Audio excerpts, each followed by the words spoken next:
Arturo, y espero poder ayudar a mucha gente, ¿no? Yo sé que lo que voy a contar, bueno, va a ser la primera vez que lo cuento yo públicamente, va a ser en tu canal, ¿no? Creo que la gente que te escucha son personas que tienen el corazón abierto a Dios, ¿no? Y estas cosas que voy a contar hoy, estas experiencias, no se las puedo contar a cualquiera. Hay personas que me las han escuchado, pero muy íntimamente.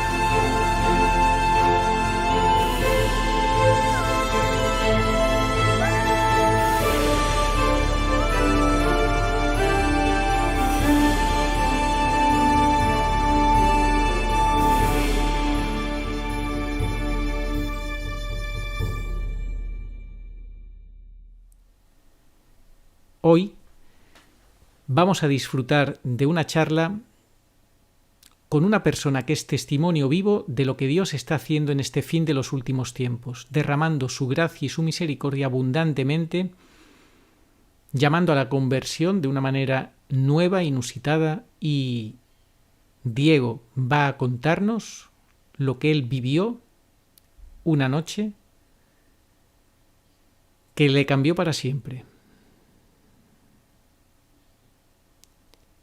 Él es un ejemplo de que cuando Dios toca el corazón es para un cambio de vida y para tomarse en serio la conversión. Está trabajando mucho, ayudando a que el mundo hispano despierte ante tanta mentira. Y sobre todo, a que todos reconozcamos que sin Dios nada somos y nada podemos. No te pierdas este rato de conversación porque vale la pena. Muy buenas, saludos cordiales en Cristo y María. Hoy vamos a escuchar un testimonio bastante llamativo y que nos puede dar bastantes pistas sobre eso que suena tanto hoy en día, que se llama el gran aviso. El gran aviso. Y fíjate cómo empezamos, Diego, que hasta se me cae, yo creo que hasta se pone nervioso toda la tecnología. ¿Cómo estás, Diego? Muy bien, encantado de estar contigo en tu canal, Arturo. Quería antes que nada felicitarte por tu trabajo y saludar a todas las personas que te ven y que te escuchan. Bueno, pues nos acompaña Diego de la Guarda López, presidente de Despertar Hispano, y tienes un canal de YouTube que se llama Despertar Hispano. Cuéntanos muy rápidamente y luego con más detenimiento hablaremos del tema. ¿Qué es eso de Despertar Hispano? Sí, Despertar Hispano es ahora mismo una asociación española homónima, Despertar Hispano, que también es la primera confederación hispanista que hay ahora mismo en el mundo, porque estamos ahora mismo en 5 países, en proceso de ser 6 con Panamá, España, Colombia, Venezuela, Perú, Argentina y, por supuesto, ahora, como decía antes, Panamá próximamente. Y nosotros somos una confederación hispanista que, además de eso, somos los que plantamos la semilla de unión entre la historia y la fe, porque somos católicos y le damos un sentido unitario a toda nuestra historia y la historia que se está abriendo mucho camino en el ámbito historiográfico, ¿no? Con la lucha de la leyenda negra y sobre todo entendiendo el pasado y el presente y lo que viene ahora por venir, ¿no? Somos conscientes del asunto de los últimos tiempos y eso es algo que necesitamos seguir apoyando en nuestra cultura y nuestra civilización, ¿no? Que es la cristiandad hispana. Pues has dicho mucho en pocas palabras, la verdad que sí. Mirada sobrenatural de la historia, con una mirada de fe, entender que estamos en los últimos tiempos, entender toda la historia desde Dios, entender la hispanidad, muy interesante el trabajo que estás haciendo. Luego nos vas a contar más sobre todo eso. Pero ahora, cualquiera que no te conozca y te vea, diga, bueno, este tío con estas melenas, ¿este quién es? Este parece más bien un guitarrista de rock. Sí, soy músico y estaba hablando antes contigo, ¿no? Que a lo mejor me veo un poco oscuro porque estoy a contraluz, pero espero que se vaya arreglando, ¿no? Yo soy músico y es mi profesión. Por eso tengo estos pelos, que no es porque sea músico, sino por circunstancias, no sé por qué los tengo así, pero tengo el pelo largo. Y bueno, mi conversión ha sucedido pues hace relativamente muy poquito tiempo, por lo cual yo estoy con mi armadura de persona mundana, pero espiritualmente por dentro espero estar en el libro de la vida de nuestro Señor. Por cada día intento mejorar más para hacer su voluntad y no traicionarle, ¿no? Que es lo que yo más peco, ¿no? Es lo que yo intento mejorar. Bueno, sí, nos vas a contar en los próximos minutos, Dios mediante, un testimonio que podríamos casi calificar de sobrecogedor, así que invito a que todos los que han llegado hasta este momento no se vayan y escuchen hasta el final, porque lo que nos vas a contar no tiene desperdicio. Así que no juzguen por las apariencias. Él, como acaba de decir, tiene las apariencias del hombre viejo, de cómo él era antes de su conversión. Músico, y no es que porque vaya así puede seguir yendo así, obviamente, si quiere y lo cree conveniente, eso es su decisión y en fin, el gusto de cada cual. Pero lo que sí quiere transmitirnos hoy es un testimonio impresionante de vida, cómo el Señor, gratuitamente, por pura gracia y misericordia, cambió su vida, ¿verdad, Diego? Así es, Arturo, y espero poder ayudar a mucha gente, ¿no? Yo sé que lo que voy a contar bueno, va a ser la primera vez que lo cuento yo públicamente, va a ser en tu canal, ¿no? Creo que la gente que te escucha son personas que tienen el corazón abierto a Dios, ¿no? Y estas cosas que voy a contar hoy, estas experiencias, no se las puedo contar a cualquiera. Hay personas que me las han escuchado, pero muy íntimamente, y siempre las he contado un poco a cuentagotas. Entonces, por primera vez te la voy a contar a ti y a todas las personas que nos ven, y espero que lo tomen con un corazón abierto, más que una mente abierta, porque yo, sinceramente, lo que yo viví no me afecta a mi vida diaria, o sea, porque gracias a Dios, no sé cómo serán los videntes que han tenido apariciones marianas, pero de lo que yo viví yo puedo intuir que no les afecta en su vida, como a mí no me afectó este sueño tan importante que tuve. Pero a la gente que se lo cuento le afecta más que a mí. Por eso lo digo, que yo lo voy a contar muy tranquilo, pero a lo mejor van a ser cosas un poco fuertes que a la gente normal le asusta. Entonces yo invito a que tengan ese corazón abierto a intentar saber qué hay de Dios en esto, ¿no? Estupendo. Bueno, vamos a empezar a hacer antes de que ya entres en materia de lleno en tu experiencia mística, que así podemos calificarla. Vamos, porque te ha cambiado bastante radicalmente la vida y tu concepción de la vida, de Dios y de ti mismo, casi de todo, podemos decir, cómo entender la vida. Vamos a dar un breve repaso histórico a quién es Diego de la Guarda. Músico profesional, como ya hemos dicho, principalmente dominas la guitarra y el piano, ¿cierto? Sí, soy guitarrista, sí. Estudiaste en Londres guitarra, donde viviste 5 años y eres canario. Volviste a Gran Canaria, allí estudiaste grado superior de piano clásico en el conservatorio y antes de tu conversión, ¿podemos calificarte como un ateo absoluto o sería exagerado decir eso? Sí, un ateo militante, además. Militante, sí. Qué bárbaro. ¿Y por qué te considerabas ateo militante? ¿No habías tenido educación, no rezabas nunca o incluso es que tenías fobia a la iglesia o cómo lo vivías, esa militancia en el ateísmo? Pues quizás de la forma más sincera de catalogarlo, yo siempre he sentido en mi entorno que, bueno, mi familia es católica, toda mi familia es católica, por eso no hay problema. Yo fui bautizado, hice la primera comunión, pero nunca tuve fe. ¿Qué quiero decir? Que nunca tuve una conexión con Dios, no de Él conmigo, sino yo con Él, que es quizás lo que yo quisiera expresar más sinceramente. Quizás yo con Él no, pero Él conmigo sí. Entonces, a lo largo de mi vida, yo he tenido experiencias que simplemente he pasado por alto, he dicho que son suerte, que simplemente es un hecho afortunado. La gente siempre que me ha conocido, pues ha tenido siempre muchos gestos favorables hacia mi persona, ¿no? Y gente que no he conocido, que he conocido de repente, pues siempre me ha sorprendido, ¿no?, la facilidad con la que conectan conmigo y a veces yo no he sabido entender por qué, porque siempre hay algo detrás. Y quizás después de mi conversión, pues le he dado un poco más de sentido a todo esto. Y dentro de mi militancia atea, también dentro de mi profesión hay mucho camino demoníaco. Quiero decir, hay muchas sectas, hay mucho... cuando yo he dicho que soy músico, para muchas personas es algo muy importante, para mí siempre ha sido algo muy poquito importante, porque yo no me defino como músico.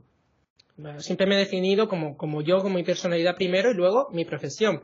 Ahora yo me defino como católico antes que a mí mismo, porque me importa más estar con Dios que mi personalidad incluso. Entonces, ese cambio que me sucedió en mi conversión venía de un estado de ateísmo en el que yo estaba hermetizado con Dios, en el sentido de que yo no dejaba que lo que Él hacía por mí yo se lo agradeciese o se lo tuviese en cuenta.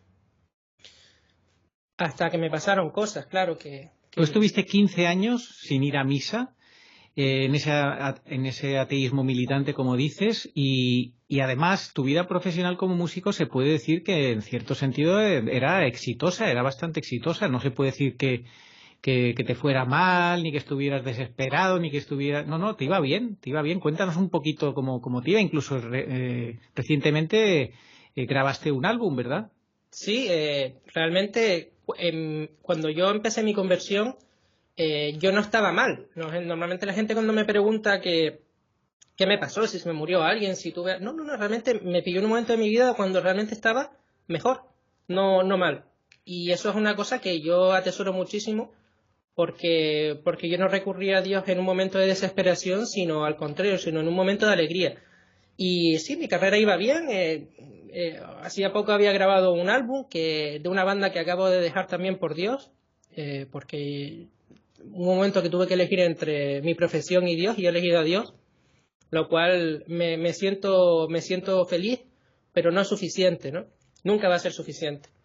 Entonces, yo estoy muy contento de haber grabado ese álbum. Yo, sinceramente, a quien quiera escucharlo les invito. Esta última banda se llamaba Tabaiba Reggae, y esta banda, pues verán que de Dios tiene muy poquito.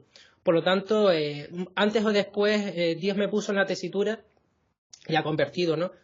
De si quería seguir con mi profesión o seguirle, ¿no? Y yo he elegido seguirle, ¿no? Con todas sus consecuencias. También con todo lo que está pasando, Arturo, de lo que tú eres víctima, ya sabemos lo que está pasando con tu canal, con tu segundo canal, etcétera. Precisamente yo decidí dar carpetazo a mi carrera musical antes de que me cerraran a mí las puertas. Entonces yo puse punto y final antes de que estas cositas que nos piden para viajar estuvieran abiertas. Entonces tuve al menos un poco de dignidad de hacerlo por Dios. Antes de que pasara eso, yo elegí dejarlo. Además, abiertamente los de esta última banda saben que yo los dejé por Dios, lo cual pues he sufrido bastantes ataques y menosprecios, lo cual son algo que admito y acepto con muchísima felicidad, porque me siento bien conmigo mismo. Pero como digo, nunca será suficiente, ¿no? Para pagarle a Dios todo lo que ha hecho por mí y lo desagradecido que he sido yo con él. Bueno, pues te queda el tiempo que Dios te quiera dar para poder devolverle un poco de lo mucho, que siempre será poco lo que le demos, está claro. Bueno, pues tu vida profesional ha sido bastante buena. Has tocado con Jamiroquai y con el batería de los Red Hot Chili Peppers, entre otros. Así que, bueno, yo no soy entendido de estas cosas, pero eso no suena mal, ¿no? Sí, he tocado con gente que son dentro de la industria, pues gente, bueno, pues exitosa, ¿no? Gente con renombre, pero para mí eso nunca significó nada tampoco antes de mi conversión, y después de mi conversión menos todavía, porque... Claro. Y sobre todo cuando les voy a contar ahora lo que imagino, Arturo, me preguntarás luego, sí. cuando vi porque eso es lo que voy a contar, con mi experiencia cuando vi a Dios, ¿no? Sí, vamos a entrar ya en eso. Tú, en tu proceso de conversión, yo creo que todo arranca, como tú me contabas, poquito a poco, hasta que tuviste, digamos, el momento más culminante, que es el que nos contarás. Pero antes de ese momento culminante, que fue en agosto del año 2021, es decir, hace menos de un año incluso, estamos hablando de hace pocos meses, cuando tuviste tu experiencia más profunda, que nos la vas a desarrollar ahora. Pero antes de eso, ¿tuviste previamente, unos primeros pasos que te fueron acercando, digamos, a la experiencia de Dios? ¿Cuáles fueron? Bueno, realmente mi conversión, internamente, ¿cómo puedo decirlo? La entiendo, que comenzó en agosto, octubre de 2019, antes de que pasara todo esto que estamos viviendo, que casualmente, hablando con mucha gente que se convirtió también, tuvieron una experiencia en aquella época, no fue algo normal. No, o sea, no fue algo puntual mío, sino que en todo el mundo hubo un montón de toques de atención a gente atea para su conversión. Incluso tengo un testimonio de una filipina que justamente al mismo tiempo que yo, pues vio Garabandal inundado y se convirtió en villa costera y no sabía ni qué era Garabandal, pero ella no la llamaba Garabandal, sino San Sebastián y luego de Garabandal. Lo de Garabandal le vino después y luego, claro, San Sebastián de Garabandal es el sitio correcto, el nombre correcto. Y le unía mucho a España, no entendía. Y esto, por eso digo, dentro de las redes del hispanismo, pues también hay mucha conversión. A mí me llevó a una conversión plena la razón, pero no completamente, porque obviamente mi conversión ha sido una gracia. Imagino que por la Santísima Virgen María, nuestra Madre, que por su intercesión pues me llegó la gracia de la conversión, y a lo mejor familiares, o quién sabe. Yo solo sé que no fue normal, porque sí. Sí, el caso es que tú a partir dices que empieza poco a poco en agosto, octubre de 2019 sí. Y que otras personas también te han contactado, unas gracias que se reciben, ¿no? Sí. Bueno, porque Dios así lo cree conveniente.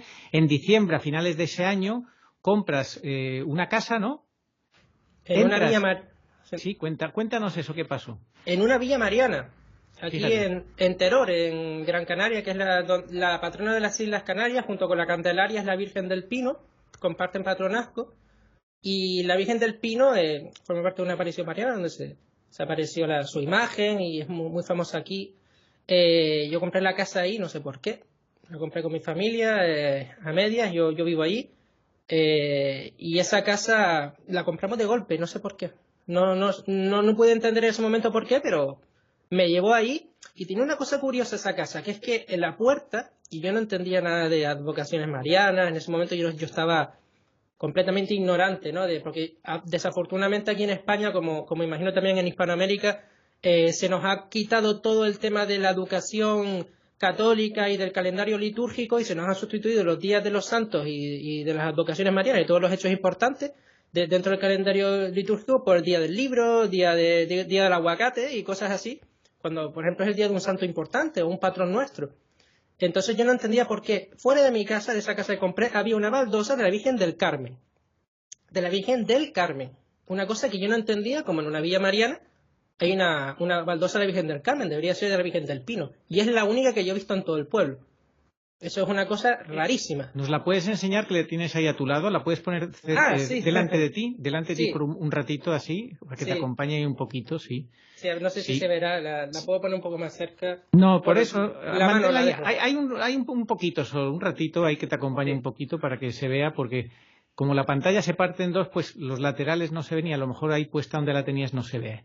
Bueno, claro. Pues el caso es que compráis esa casa, tu familia y tú, en una villa mariana. Entras un día en la basílica y sientes pues como mucha paz, ¿no? Y entonces Exacto. Eso como que te mueve a empezar a rezar el rosario, que hasta entonces no lo rezabas, ¿no? Sí, y te quería decir también que ahora yo soy devoto de la Virgen del Carmen. Yo no lo entendía por qué. Me han impuesto sus santos escapularios. Y esta esta advocación mariana es muy importante también en los últimos tiempos, ¿no? Y la advocación predominante en Garabandal, en Peñablanca de Chile, incluso en Fátima estuvo también. Es patrona de Chile, por ejemplo, también, de aquí de España de la Marina, ¿no? De la Armada, y muchísimas más puntos importantes que podríamos hablar luego, ¿no? Pero sí, yo tuve una primera experiencia como decía, en agosto de 2019, agosto-octubre, y yo sentí mucha paz ahí. Cuando yo entré a la basílica de la advocación mariana, bueno, de la patrona de las Islas Canarias, que es la Virgen del Pino, yo sentí una paz que yo no he sentido en toda mi vida, salvo en aquella experiencia que yo tuve en el año 2019, unos meses antes. ¿Qué pasó? Que yo realmente seguí ese camino por inercia y directamente me compré un rosario y digo, voy a aprender a rezar el rosario. Y Todavía ni siquiera te habías confesado, obviamente. No. Y eso es otra historia, porque cuando me quise confesar, tardó cerca de 9 meses en que me confesaran, no me querían confesar. Fíjate. Sí, sí. Pero aprendí a rezar el rosario, empecé a leer mucho sobre Dios y sobre, bueno, un montón de libros que leí, empecé a rezar las oraciones de Santa Brígida, las de 12 años y las de 1 año.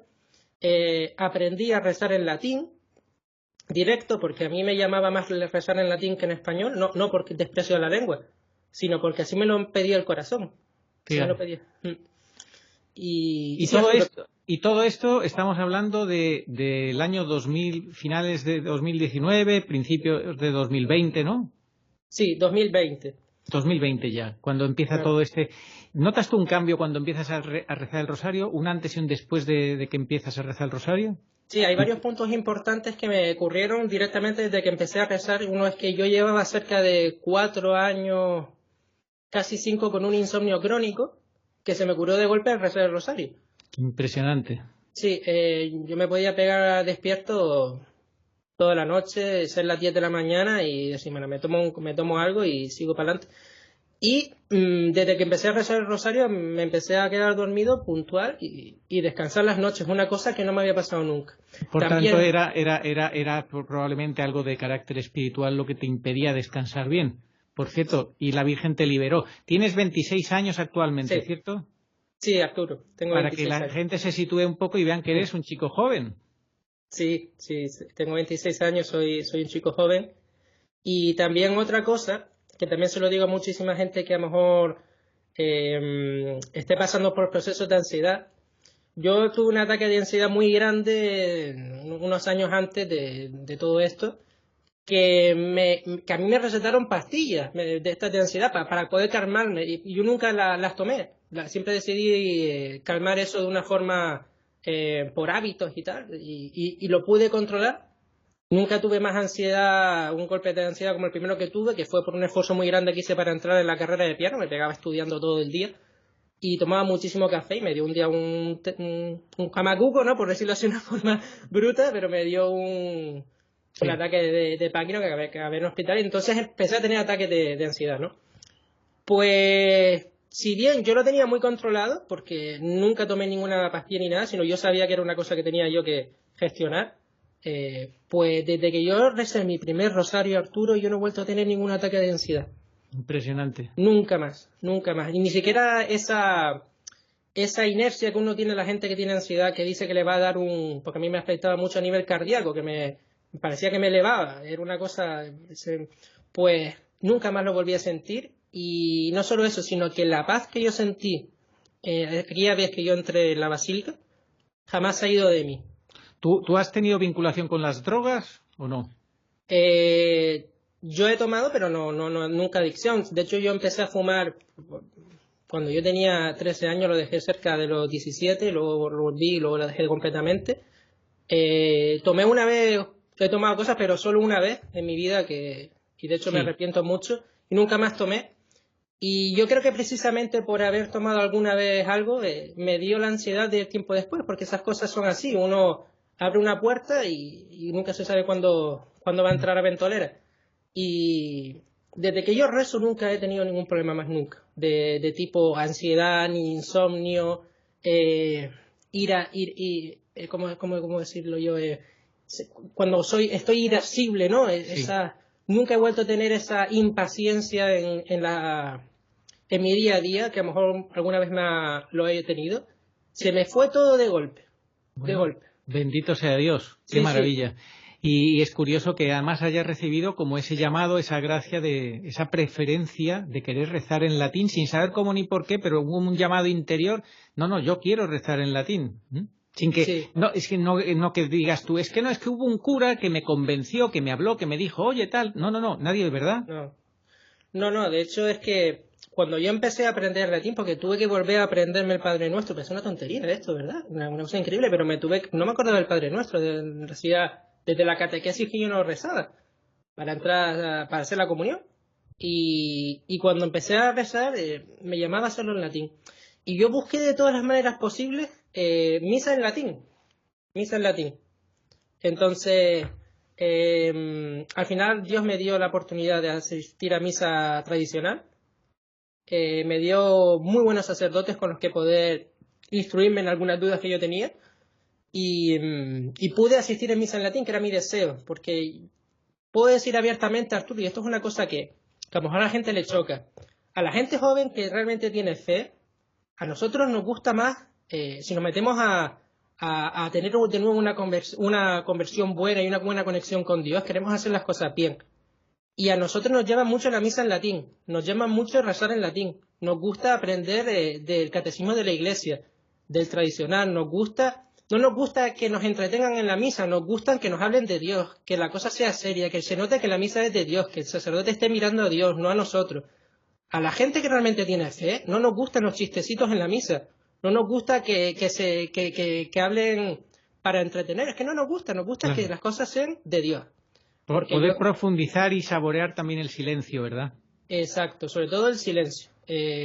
Y yo eso realmente yo nunca lo he encontrado en una misa Novus Ordo general, no porque las misas Novus Ordo sean malas, ni sean legítimas, sino porque últimamente no sé qué pasa, que no están siendo lo suficientemente dignas para que una persona que no tiene mucha fe se acerque más a Dios. Y Ya. eso yo lo sentí muy claro en la misa tradicional porque ahí es una misa donde todo se hace para Dios. No quiero Oye, decir... Sí. sí, perdón, y después de 9 meses, ¿cuándo consigues ya por fin confesarte? ¿Eso en qué fecha fue? Sí. Pues yo ya estaba derrotado en ese aspecto, porque cada vez que yo me quería confesar, pues me decía un sacerdote, sí, vente después, y no había nadie. Eso me pasó muchísimas veces. O me decía, vente mañana, y cuando iba al confesionario iba yo el primero y pasaba un montón de gente antes que mí y a mí no me confesaba. O iba ya a mitad del confesionario y confesaban todos menos a mí. Era una cosa tan frustrante, pero eso era todo el rato. Hasta que un día desistí. Digo, me acuerdo que me fui una vez llorando diciendo, Señor, pero ¿por qué no me quieres? ¿Qué pasa? ¿No me quieres contigo? Y me fui llorando. Y hubo 2 días que no fui a misa, porque yo en ese momento, y ahora sigo siéndolo, soy de misa a diario. Cuando me refiero a 2 días, me refiero a 2 días entre semanas, no 2 semanas. Y esos 2 días, pues estuve como seguía rezando, pero no quería ir a misa porque me sentía muy mal. Y un día que iba yo tranquilo, después de trabajar, que suelo ir a misa, me iba para mi casa y me fui a comprar algo de beber, ¿no? Y me empecé a tomar algo de beber, cosa que no hacía normalmente, porque yo intentaba siempre no comer, por si acaso me confesaban y podía comulgar. Pues me empecé a tomar un refresco y entonces sentí en mi interior que me decía, vete a la iglesia, ven a la iglesia. Así, tal cual, lo sentí en mi interior, ven. Entonces iba caminando y me di vuelta y me fui a la iglesia y casualmente no había nadie y ya estaba el sacerdote confesando. Entonces, digo, no me lo puedo creer. Entonces entré y después de 9 meses, un sacerdote que yo no me esperaba para nada, me hizo una buena confesión y yo siempre estuve preparado para confesarme, pero no así. No fue que yo fui a confesarme, sino Dios me dijo, ven y confiesa. Ahora. Exacto, entonces yo me eché a llorar. Y después de 9 meses, por fin el parto después de 9 meses. ¿Eso en qué momento estamos hablando? ¿Año 2020? No, eso ya fue 2021. Vale, perfecto. 2021, ¿qué mes más o menos? Pues podría haber sido verano.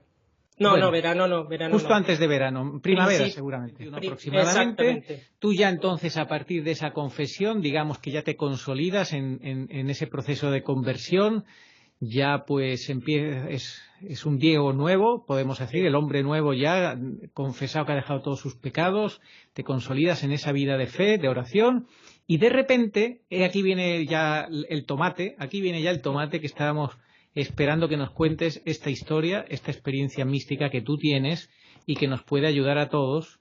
De repente, sin tú saber cómo ni por qué, una noche, la madrugada del 3 al 4 de agosto del año 2021, tú tienes un sueño en el cual Dios te va a mostrar el estado de tu alma, y va a ser frente a la soberana presencia de Dios juez. Así lo defines tú. Cuéntanos qué es lo que pasó. Sí, Arturo, y yo creo que esto es lo que quizás más importa a la gente que nos esté viendo, porque es un testimonio de de algo que yo siento más real que todo lo que estoy viviendo ahora mismo, incluso en este momento que estoy hablando contigo. O sea, toda mi vida se difumina con ese sueño. Ese sueño se sintió tan real que simplemente todo lo que he vivido en estos 26 años de mi vida son nada y ojalá pudiera volver a este momento, aunque lo que te voy a contar a ti y a todas las personas que nos están viendo es bastante fuerte. Pues tengo que decir que este sueño lo tuve convertido ya. Hombre, puedo hablar de que el proceso de conversión dura toda la vida, pero quizás quiero decir que cuando yo tenía firmeza en la fe, no tonteando para adelante y para atrás, sino yo estaba bastante firme. Entonces, de repente, yo en esa noche, del 3 al 4 de agosto, todo esto que voy a contar para mí sucedió en un intervalo de pues medio minuto, puede que menos, pero yo siento que lo soñé toda la noche. O sea que yo estuve prácticamente toda la noche ahí, pero en mi sensación de tiempo fue muy cortito. Bueno, pues lo que yo sentí fue esto. Estaba en una de los sitios donde yo suelo vivir, una de mis casas, y yo me estaba riendo y de pronto me daba la vuelta, así yo me veía a mí mismo, y de pronto se partió el mundo entero. Se partió entero, o sea, escuché un sonido que no puedo describir. Es un sonido que no recuerdo en su totalidad, porque seguramente de solo escucharlo, como la mayoría de cosas que voy a describir, pues moriría. Siento que yo no estoy preparado para volver a escuchar ese sonido de una forma material, sí, sino que absolutamente lo escuché espiritualmente, porque era un sonido tan fuerte que, como digo, partió todo y se volvió todo negro. Y ya no había dirección cardinal, ni arriba, ni abajo, ni izquierda, derecha, y solo estaba Él. Cuando digo Él, es Dios juez. ¿Por qué digo Dios juez? Porque es lo que yo sentí en mi corazón y como yo lo he llamado desde entonces, lo que podría decir es Jesucristo. Pues sí, claro que era Jesús, pero no era Jesús como tienes en esas imágenes tan bonitas que tienes tú detrás, sino que era Dios juez. Era una presencia tan poderosa, que yo desde el mismo instante que lo vi, yo sentía que con un solo pensamiento podría yo desaparecer y todo el mundo y absolutamente todo, o sea, con un solo pensamiento de voluntad de que eso sucediese. Entonces, voy a contar los hechos rápido y luego voy a entrar en detalles de lo que yo vi, descripciones y demás. Bueno, desde que yo lo vi arriba, porque es la única dirección cardinal que yo puedo decir, Él era y alrededor de Él era todo lo demás. Entonces yo estaba lejos de Él y si se puede decir así, desde que yo lo vi, inmediatamente, ¡pum!, arriba, caí de rodillas, si se puede decir que caí de rodillas sobre algo, pero caí de rodillas y pedí misericordia. La pedí una vez, ten misericordia de mi Señor, ten misericordia de mi Señor, y no me dejó decirlo una tercera. A la tercera se me mostró, como si fuera una metralleta, una serie de eventos de mi vida que eran mis pecados. Y en mis pecados era como pero muy rápido, muy rápido. Y eran tantos, que era inabarcable de una forma, como digo, como estamos hablando tú y ahora, material aquí. Pero en ese estado, mi percepción estaba como ampliada, no sé cómo decirlo. Tanto es así que yo podía acceder a cada uno de esos momentos, vivirlos y sentir el dolor de Dios en cada uno de ellos. El dolor de Dios. Y puedo decir que cada uno de esos momentos, el dolor de Dios era tan profundo, que simplemente con una ínfima parte que yo pudiera sufrir de esos dolores, con unos pecados tan nimios que podían ser como una mentira, dolían tanto que yo moriría ahora mismo en este estado actual simplemente con sentir una parte del dolor de Dios que Él sentía al yo haber pecado. Claro, al estar en este estado yo estaba completamente desnudo. O sea, yo no podía rebatir nada, ni intentar esconderme, no podía, simplemente pedí misericordia, ¿no?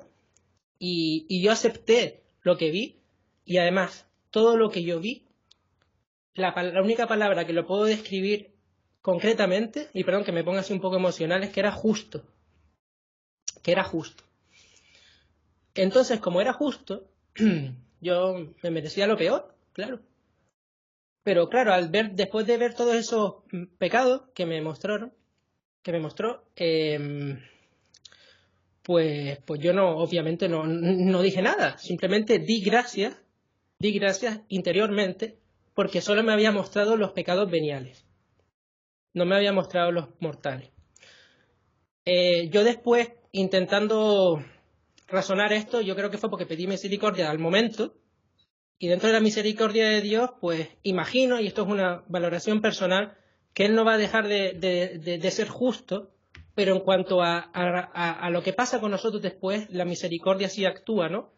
Y ya de principios Él fue infinitamente misericordioso, no mostrándome lo peor, sino solamente lo venial. Luego de eso,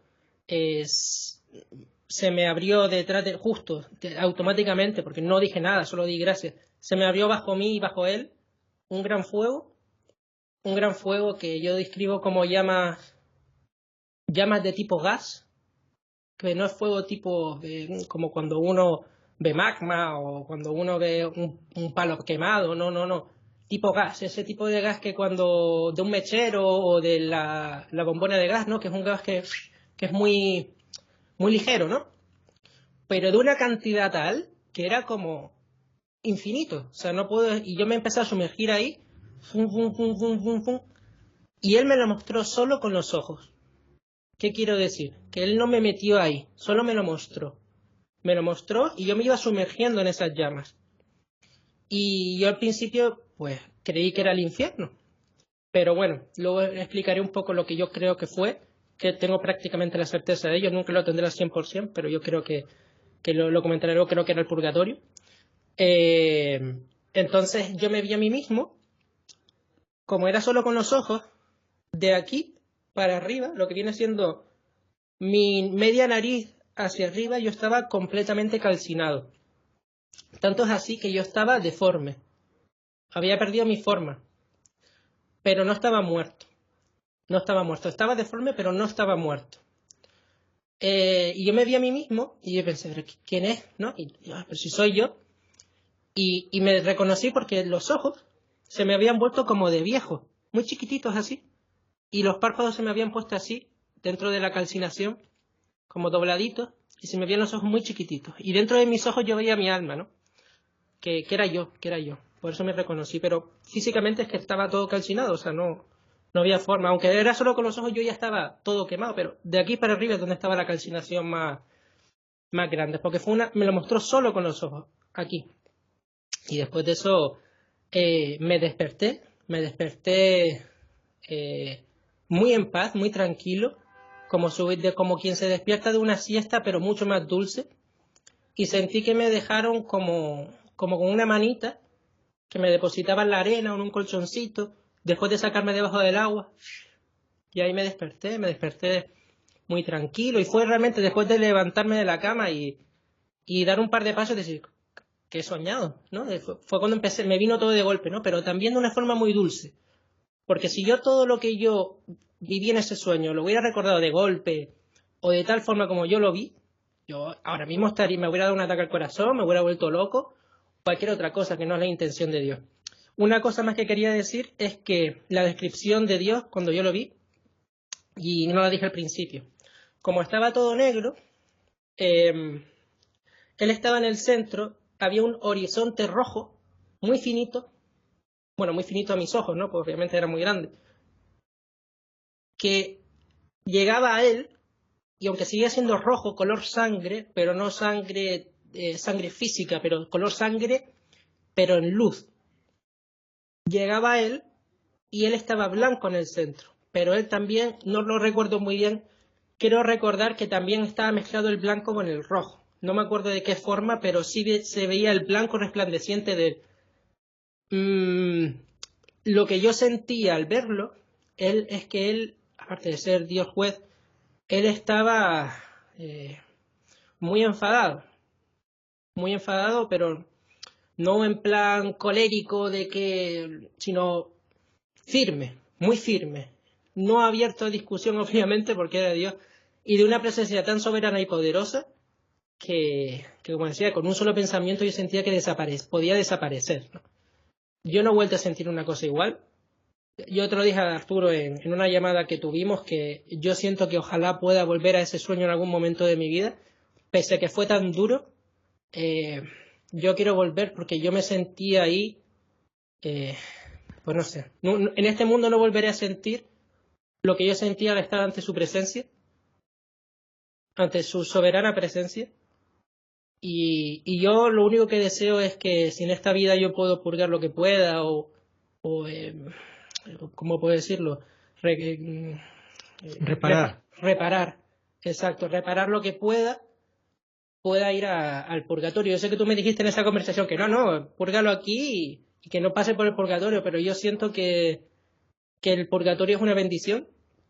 Y justamente un tiempo después en una iglesia vi un cuadro de la Virgen del Carmen, donde tenía el santo escapulario que yo tengo aquí en el pecho, el escapulario de la Virgen del Carmen, así se ve, donde ella tenía colgado en la mano con el niño Jesús, como está en la imagen esta, y debajo estaban, vi el mismo fuego que yo había visto, obviamente con muchísimos errores, porque yo lo que vi fue una cosa y el cuadro era otra cosa, pero conceptualmente estaba todo ahí, donde estaban las ánimas desnudas quemándose, y los angelitos llevaban unas copas con agua que derramaban sobre ellos, y con los que tenían el escapulario como que salían, ¿no? Sí, tú no llegaste a ver el infierno, lo que viste fue el purgatorio, ¿verdad? Sí, yo al principio pensé que era el infierno. Sí. Y que, pero no te causó terror, ¿no? No me causó terror en el sentido de que no vi a ningún demonio, no vi nada horrible. ¿El Señor, el Dios en algún momento te habló? No. Solamente la mirada. Sí, y no vi su rostro. No me dejó ver su rostro. Solo vi su figura. Pero en estas circunstancias, Arturo, al principio yo te dije que ocurrió muy rápido y que para mí lo que ocurrió en un periodo de quizás medio minuto o así, para mí fue toda la noche. Si fue demasiado poco tiempo en lo que tú y yo podríamos percibir ahora, pero yo siento que en la noche fue muchísimo tiempo lo que yo estuve ahí. Pese a eso, todo lo que yo he descrito fue lo que yo vi simplemente al partirse todo, al sonar ese sonido que quizás, y ahora voy a aventurarme, que no tengo tanta idea de teología para decirlo, pero podría haber sido esta famosa trompeta que llaman, no lo sé, que desde Los Ángeles, cuando del juicio, no lo sé, pero era un sonido tan potente que es que partió el mundo entero. Desaparecimos todos, o sea, absolutamente. Bueno, entonces ahora vamos a ir, si te parece, un poco tratando de entender lo que el Señor te quiso decir en esa experiencia. ¿Tú piensas que fue un aviso no solo para ti, sino como para el mundo, o una cosa de por qué estás tan convencido de eso, quizá por lo que estás diciendo ahora, de que fue algo relativo también con los últimos tiempos?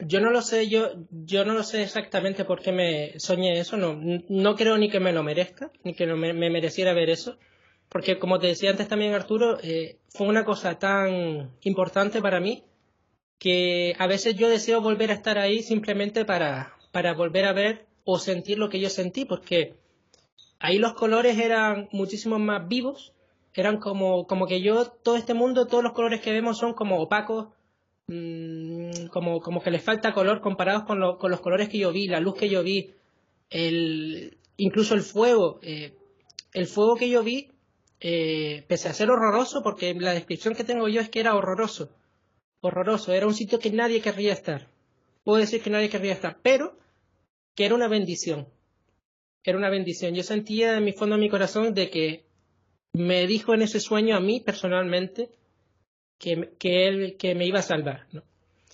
Pero que tendría que pasar por eso, ¿no?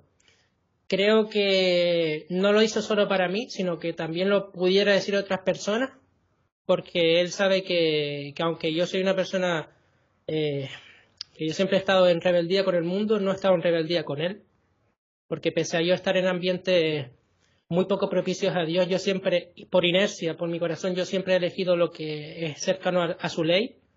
Por lo tanto, cuando llegó el momento de mi conversión, yo creo que ha confiado en mí para que yo sin miedo diga estas cosas, porque yo no tengo miedo del mundo, quiero decir, yo tengo miedo de Dios, y yo solo puedo decir abiertamente que yo tengo miedo de Dios. Yo no temo nada en este mundo más que yo volver a estar ante la presencia de Dios y Él no me dé, y que Él me dé algo menos de la misericordia que me dio a mí en ese momento. O sea, si Él me da algo menos de la misericordia que me dio a mí en ese momento, yo no quiero volver a existir. Perdón, es que me emociona un poco, pero es que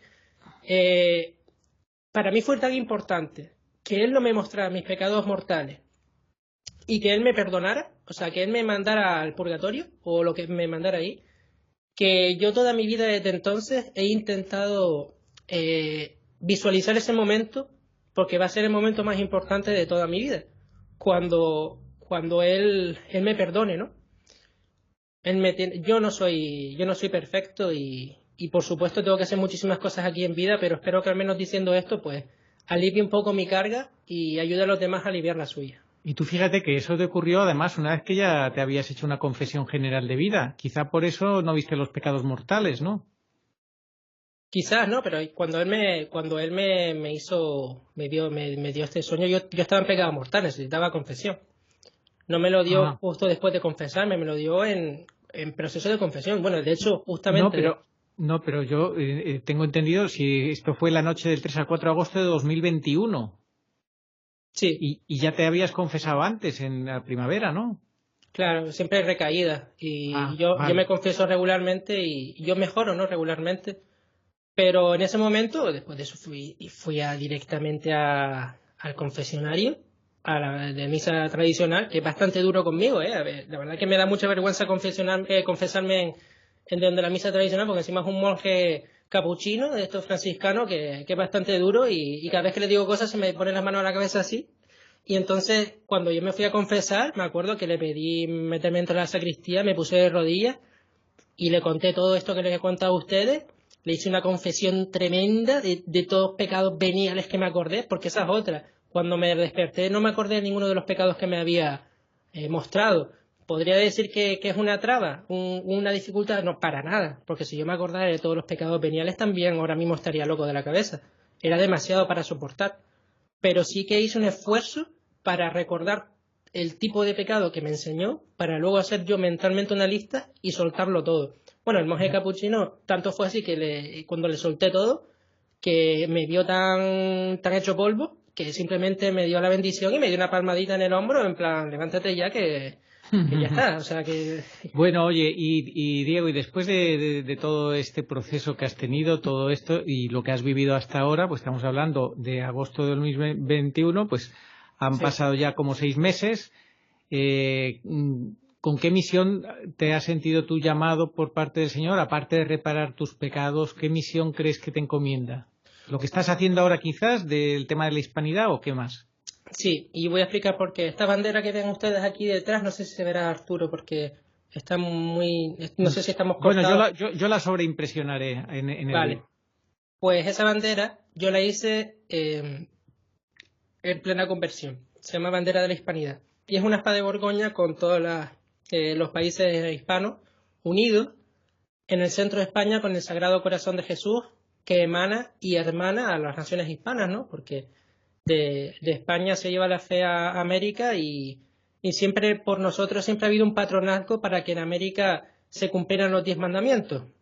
Eso es algo que con la disolución con las guerras civiles que se llaman mal llamadas guerras de independencia, pues se instauraron los estados masónicos, estos llamados repúblicas, donde se convirtieron en estados laicistas, donde la fe fue cada vez más atacada hasta el día de hoy, donde estamos por donde estamos.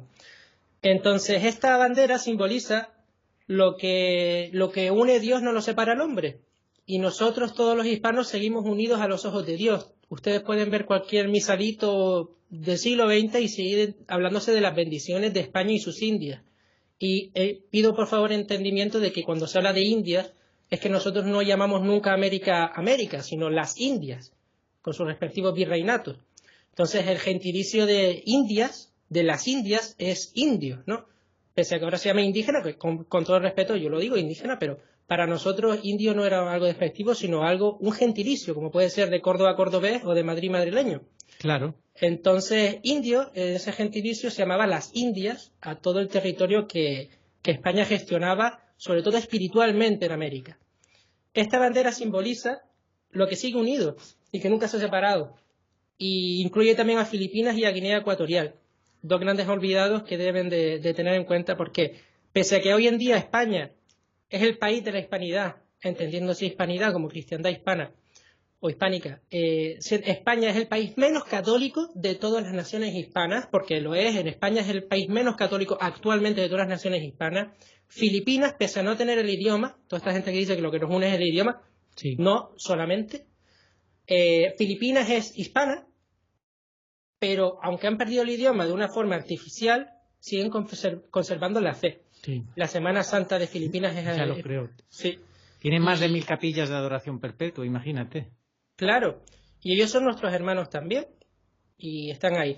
Bueno, en cualquier caso, esta, para no alargarlo mucho, esta bandera la hice sin tener ningún conocimiento teológico, la hice de golpe, no he cambiado nada desde la primera vez que lo hice, porque ni el orden de las banderas, porque el sentido lo encontré después, según avancé la fe. Hice el Sagrado Corazón de Jesús sin saber qué era el Sagrado Corazón de Jesús, lo descubrí después. Y cada una de las esquinas es el corazón de los 4 últimos virreinatos, que son los pilares de la fe en América. Arriba a la izquierda está México, que simboliza la Nueva España. Abajo a la izquierda está Argentina, simboliza el virreinato del Río de la Plata. Perú, que simboliza el virreinato del Perú. Arriba a la derecha está Colombia, que simboliza el corazón del virreinato de la Nueva Granada. Y abajo a la derecha está Argentina, que simboliza, en este caso sí, el virreinato del Río de la Plata. Los extremos de nuevo son arriba a la izquierda México, Nueva España, izquierda a la derecha Perú, virreinato del Perú, arriba a la derecha Colombia, Nueva Granada, y abajo a la derecha Argentina, como el Río de la Plata. El resto de las naciones, mucha gente me preguntó en su momento que por qué estaban así, por qué no estaba por orden alfabético, o por qué uno aquí y otro allá. Y lo cierto es que como ese orden no lo elegí yo, tiene un sentido que yo pude descubrir después, y es que todas las naciones que se han peleado están separadas. Todas las naciones que están al lado una de la otra no han tenido nunca ningún tipo de conflicto, por lo tanto el hermanamiento es mucho más fácil. Cualquier tipo de nación, es que están separadas en diferentes aspas incluso, y la separación es tan perfecta que si yo lo hubiera intentado, jamás me hubiera salido así, jamás. O sea, es que no hay un solo país que se haya peleado con otro, ni siquiera un conflicto diplomático que esté al lado, ni uno. Están todos separados. Chile de Argentina, Colombia y Ecuador y Venezuela, Perú con Chile, los países de Centroamérica, que es una locura, porque todos se han peleado entre ellos. Están todos separados de una manera. Bueno, y ese es el sentido. Y en el centro está España, no porque tenga que ser el centro del mundo, sino porque es de donde se llevó la fe a América. Sí, y la donde... madre patria. La madre Exacto. patria. Y donde está la consagración al Sagrado Corazón de Jesús, hecha finalmente por Alfonso XIII de una manera perpetua. Sí, las promesas del Señor a Bernardo de Hoyos. Exactamente. Reinaré en España como en ningún sitio, ¿no?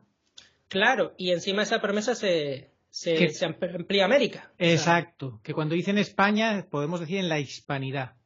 Exactamente, igual que lo que pasó con la Virgen del Pilar, que sé que hay discusión, pero lo cierto es que como se puede ver en los documentos oficiales y eclesiásticos y legales de la época, España se lo dio toda América, todo, y también sus bendiciones.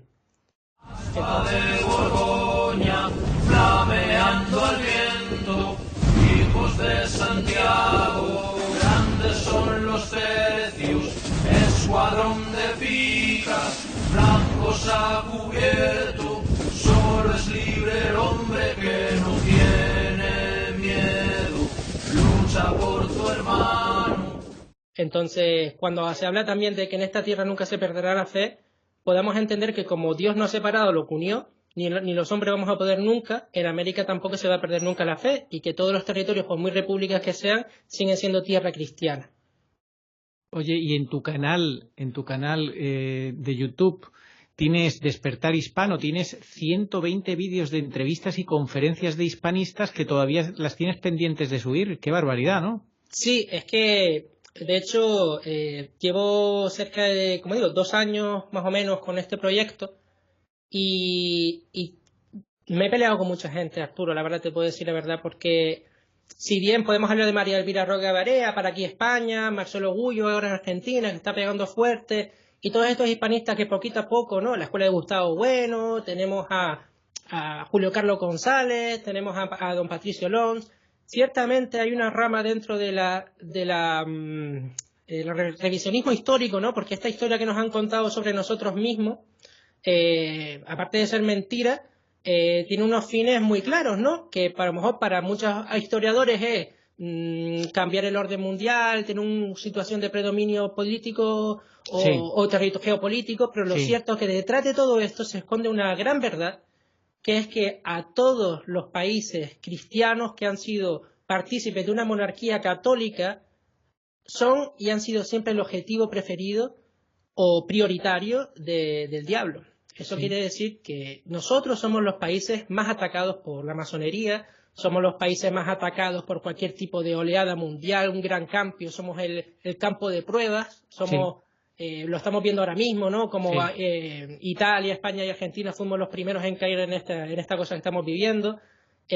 Siempre, o lo que pasa con Austria y Hungría, por el Imperio Austrohúngaro, siempre las monarquías católicas y toda su herencia son las que más están intentando tumbar. El movimiento Black Lives Matter, ya saben a dónde se dirigió después, a la monarquía hispánica. ¿Qué culpa tendría Isabel la Católica de unir a los españoles y a los indios indígenas para siempre, que se casaran y se siguieran casando para siempre, que no hubiera diferencia? La sangre no se puede cambiar, ¿no? ¿Qué culpa tenía Fray Junípero Serra, ¿no? De salvar tantas almas, ¿no? Y educar en la fe y llevar la palabra de Cristo a Norteamérica, ¿no? ¿Qué culpa tendrían todos ellos? Pues bueno, pues por sus méritos están siendo atacados, ¿no? Y nosotros intentamos pues contar la verdad histórica, lo que realmente pasó, y a toda esa gente, sobre todo en América, que por ejemplo en México es una cosa muy impresionante lo que pasa ahí, ¿no? Pero como otros muchos territorios, pero a la gente que tiene fe, ahora ya sabemos, los enemigos de la Iglesia que están dentro de la Iglesia están intentando que la gente que tiene fe en América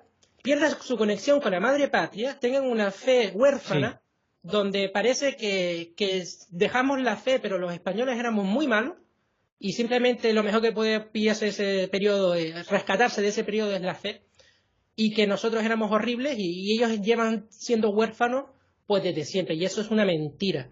Eso es una mentira. España siempre amó a América, siempre amará a América. España es América y América es España a los ojos de Dios, y nosotros compartimos un mismo destino. Hasta el fin de los tiempos compartimos un mismo destino. Que esto de que lo que pasó ahora también con Francisco, ya saben esas declaraciones que hizo sobre España, lamentables, que yo le perdono desde mi corazón y espero que Dios también lo haga, también ha traído mucho daño, porque la gente que tiene fe en América no conoce su historia, y su historia es gloriosa. Porque de América se levantó el imperio del diablo y se convirtió en el reino de Cristo. Y eso es una cosa que jamás volverá a ocurrir en América, jamás volverá a reinar el diablo en su totalidad en América. Y nunca nos lo perdonarán. Sí, Dios quiere perdonar. El oficio de Dios es perdonar, decía un teólogo, pero para que Dios pueda perdonar a alguien, ese alguien tiene que arrepentirse, pedir perdón, hacer penitencia, reparación de los pecados, etcétera. Entonces Dios... Claro. En fin, te lo digo por lo que decías antes, ¿no? Que tú le perdonas y que pides el perdón de Dios para este sujeto. Dejémoslo en eso. Bueno, pues, hijo mío, muy interesante tu testimonio, tu trabajo es impresionante, lo que estás haciendo, lo que te queda por hacer. No sé si quieres transmitir alguna invitación o alguna cosa más a todos los que te están escuchando ahora. Sí, yo invito a todo el mundo a rezar el Santo Rosario a diario. Invito a todo el mundo a, si les es posible en algún momento, no lo digo porque yo sea devoto a ello, sino por lo que significa, que si pueden se pidan a un sacerdote que les imponga el escapulario de la Virgen del Carmen, porque tiene como promesa, y esto es muy importante en estos últimos tiempos porque yo lo ha pedido repetidas veces, esto fue un regalo suyo para nosotros, nos promete que no vamos a ir al infierno, y que nos promete que nos va a sacar del purgatorio en principio el siguiente sábado después de nuestra muerte. Impresionante, esa promesa es impresionante. Sí. Ya solo con eso, obviamente no es para que la gente de una manera así mágica se crea, claro. No, hay que luchar la conversión, obviamente, tomárselo en serio. Claro, y también se sabe que, bueno, si uno toma estos votos, o sea, acepta la imposición del santo escapulario, sabemos que posiblemente se purgue en la tierra. Entonces, hay mucha gente que tiene el escapulario que luego sufre una enfermedad dolorosa y larga que tiene que sufrir, cosa que están intentando cortar ahora con la eutanasia, que impide el purgar en la tierra lo que luego no se puede purgar en el cielo. O en el purgatorio, que es una cosa terrible. Yo lo veo así ahora con los ojos de Dios, pero a lo mejor me preguntan hace unos años y no tengo idea de esto. Pero es muy importante que purguemos aquí en la tierra todo lo posible, porque no estamos viviendo tiempos fáciles y tenemos que agarrarnos de todo lo posible. Y la única manera de llegar a Dios es por medio, o lo más fácil, es por medio de su madre, de su Santísima Madre, que nos da tantos regalos y gracias y que nosotros desaprovechemos una y otra vez. Les invito a que si pueden, nunca está de más, que se lo impongan. Y bueno, aparte de todo esto, ya como tercera petición, que desde América, y se lo digo a la gente de América, recuerden que España siempre va a estar con ellos hasta el final, que todas estas mentiras que cuentan sobre nosotros no es verdad. España se desangró para proteger a los indígenas, España se desangró para no llevar la guerra de Europa a América, España se desangró haciendo las leyes de India y las leyes nuevas. España paró toda la expansión en el continente americano para cuidar de los indígenas y que surgiera ese mestizaje católico, que fuera posible esos matrimonios entre europeos y americanos, que dieron lugar a nuestra civilización tan bella, que no hay un ser humano igual al otro, esa belleza no está en otro lado, y que recuerden que cuando en España aquí sufrimos también por América, y que cuando aquí en España sangramos, seguimos sangrando también por América, que no están solos. Y sobre todo ellos, Dios está con nosotros. Dios está con nosotros hasta el final. Que no pierdan nunca la fe. Bueno, pues invitamos a todos a que visiten tu canal Despertar Hispano, donde dices que tienes más de 100 vídeos pendientes de ir subiendo. Ahora dices también, según tengo yo aquí anotado, que tienes un proyecto de una asociación española homónima de la que tú eres presidente. Y si nos quieres contar rápidamente algo de esto. Sí, súper rápido, Arturo, porque sé que tienes poco tiempo, pero lo intentaré resumir. La Asociación Española Despertar Hispano ha sido fundada aquí en América, en una serie de países, creo que dije antes, ¿no? En España, está en Venezuela, está en Colombia, está en Perú, está en Argentina, estamos ahora en Panamá también, y seguimos subiendo. Y la idea de todo esto es que queremos, aparte de difundir la verdad histórica, ¿no? Y sobre todo fomentar la conversión, porque hemos hablado con mucha gente que se ha convertido gracias a nuestro trabajo. Últimamente hemos tenido un testimonio de un masón que se convirtió gracias a nuestro trabajo, de gente que estaba muy metida en el liberalismo, en el comunismo, o en estas tendencias sociales, que se ha convertido porque ha encontrado a Dios. Y hemos ayudado a que gente que está en su país, en su tierra, y ve a la iglesia o una catedral como algo impuesto o algo lejano a ellos, lo sientan como suyo. Y al final acaban entrando y hay un proceso de conversión. El objetivo último que tenemos es la conversión. Queremos facilitar y allanar el terreno para lo que posiblemente sea el gran aviso, ¿no? La iluminación de conciencia. Queremos que la gente sepa la verdad y pueda optar por una conversión voluntaria antes del aviso o después del aviso, pero en cualquier caso.